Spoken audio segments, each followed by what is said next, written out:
बिस्मिल्लाहिर्रहमानिर्रहीम। अस्सलाम वालेकुम नाज़रीन, आज जो मैं ख़बर आपके पास लेकर आया हूँ वो इतनी भयानक है, सुनकर रोंगटे खड़े हो जाएंगे आप। वो ख़बर ये है कि एक वेस्टर्न इंडिपेंडेंट मीडिया के अंदर एक ऐसी ख़बर आई थी कि जिसे पढ़कर और सुनकर मैं ख़ुद भी परेशान हो गया था।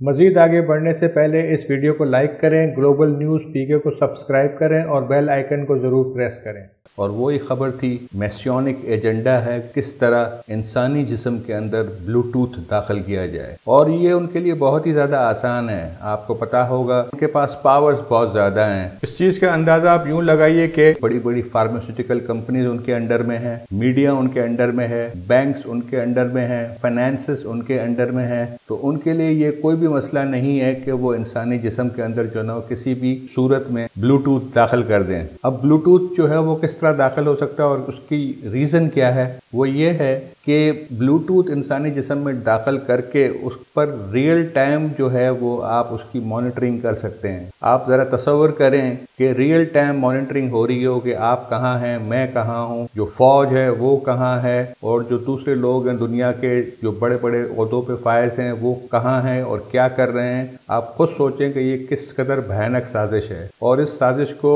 अंजाम तक पहुँचाने के लिए वो किस हद तक जाएंगे ये हम अभी कुछ नहीं बता सकते। लेकिन इनके लिए ये आसान है करना, क्योंकि बड़ी बड़ी फार्मास्यूटिकल कंपनीज इनके अंडर में हैं। वो किसी भी मेडिसिन के अंदर, किसी भी चीज़ के अंदर ये टेक्नोलॉजी ट्रांसफ़र करके हम आप तक पहुंचा सकते हैं और हम बेखबरी के अंदर जो है उसका इस्तेमाल भी कर जाएंगे। तो ये इंतहाई भयानक खबर थी। मैंने सोचा कि फिलफौर जो है वो आपको बता दिया जाए। और दूसरी बात ये कि ये खबर एक वेस्टर्न इंडिपेंडेंट मीडिया में आई थी और मैं जब दोबारा गया उस पेज पर सर्च करने के लिए कि मैं उसकी और मज़ीद तफसील देखूं तो वो वहाँ से डिलीट हो चुका था, वो था ही नहीं वहाँ पर। मैं ढूंढ कर परेशान हो गया, लेकिन मुझे वो खबर दोबारा नहीं मिली। तो मैंने ये बेहतर सोचा कि जो भी है, जो भी इंफॉर्मेशन मैंने जो है वो पढ़ ली है वो फिलफौर में वो आप तक पहुँचा दूँ। तो इसीलिए मैंने ये मुनासिब समझा कि ये भयानक खबर आप तक जो है ना जितनी जल्द पहुँचे उतना अच्छा है। अब इसके लिए कोई तदारुक हम कैसे कर सकते हैं, वल्लाह आलम, ये मेरी समझ में नहीं आता। अल्लाह हम सब पर रहम करे।